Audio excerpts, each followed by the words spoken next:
attention please, try to follow me. What I say and what I am going to say at this present time. I am going to deliver lecture WS3.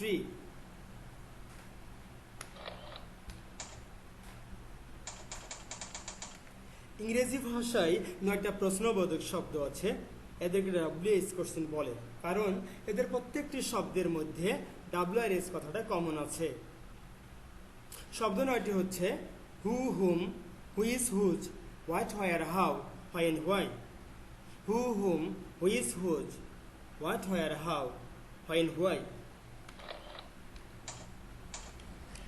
WS 100% পারতে হলে দুইটা বিষয় জানতে হয়। Number 1 structure, number 2 ছয়টি শব্দের পরিবর্তন। I, me, my, we, our, us. I, me, my, we, our, us, এই 6টা শব্দের মধ্যে দুটো শব্দ ইয়র হয়। মাই থাকলে ইয়র হয় আর আওয়ার থাকলে ইয়র হয়। বাকি 4টা শব্দ ইউ হয়ে যায়। তবে হি, সি, দে এই 3টি শব্দের কোনো পরিবর্তন হয় না। স্ট্রাকচার হচ্ছে WS plus auxiliary verb plus subject plus others.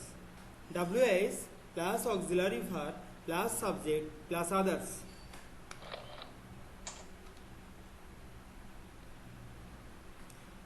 Bharat এবং বাংলাদেশের বিভিন্ন গাইড বইতে লেখা আছে কারণ বুঝালে হয় বসে। ইংরেজি বাক্যের বাংলা অর্থ জানলে এই নিয়মটা কাজে আসলেও আসতে পারে। ইংরেজি বাক্যের বাংলা না জানলে এই নিয়মটা কোনোই কাজে আসবে না। আমি মোহাম্মদ এনামুল হক গবেষণা করে আবিষ্কার করলাম 3টা কারণে হয় বসে। ফর প্লাস নাউন বাদ্যে হয় বসাতে হয়। আমি টাকার জন্য তার কাছে যাই। I go to him for money. আপনি কেন তার কাছে যান? Why do you go to him? Why do you go to him? ভালোবাসার কারণে সে আমার কাছে আসে। She comes to me for love. She comes to me for love. সে কেন আপনার কাছে আসে? Why does she come to you? Why does she come to you? আত্মীয়তার কারণে আমরা তাকে নিমন্ত্রণ করেছিলাম। We invited him for relation. We invited him for relation. আপনারা কেন তাকে দাওয়াত করেছিলেন? Why did you invite him? Why did you invite him? 2 plus verb plus others বাদ্যে হয় বসে। 2 plus verb plus others বাদ্যে হয় বসে। তাকে চিনার জন্য আমি তার কাছে যাই। I go to him to know him. আপনি কেন তার কাছে যান? Why do you go to him? Why do you go to him? সে হিন্দি শিখতে আমার কাছে আসে। He comes to me to learn Hindi. He comes to me to learn Hindi. সে কেন আপনার কাছে আসে? Why does he come to you? Why does he come to you? তাকে খুশি করার জন্য আমরা তাকে নিমন্ত্রণ করেছিলাম। We invited him to satisfy him.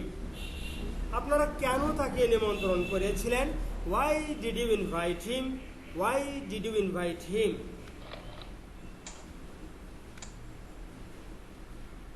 3 number rule এবং শেষ rule because of, so that, on account of, in quest of, due to, owing to থেকে শুরু করে বাক্যের শেষ পর্যন্ত বাদ দিয়ে হয় বসাতে হয়। আমি তাকে চা দিয়েছিলাম কারণ সে কফি খায় না। I gave him tea because he does not drink coffee. আমি তাকে চা দিয়েছিলাম কারণ সে কফি খায় না। বিকজ থেকে শেষ পর্যন্ত বাদ দিয়ে হয় বসাতে হবে। আপনি কেন তাকে চা দিয়েছিলেন? Why did you give him tea? Why did you give him টি?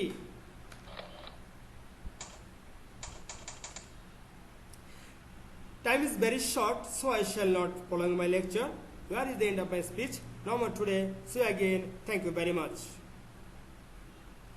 আমার WS এর লেকচার যদি আপনাদের ভালো লেগে থাকে তাহলে অবশ্যই সাবস্ক্রাইব করবেন। আমার WS এর সবগুলো লেকচার দেখার জন্য চেষ্টা করবেন, কারণ আমার লেকচার হাজারো লেকচার থেকে আলাদা। ইংরেজির জন্য ড্যাফোডিল এখন সেরাদের সেরা।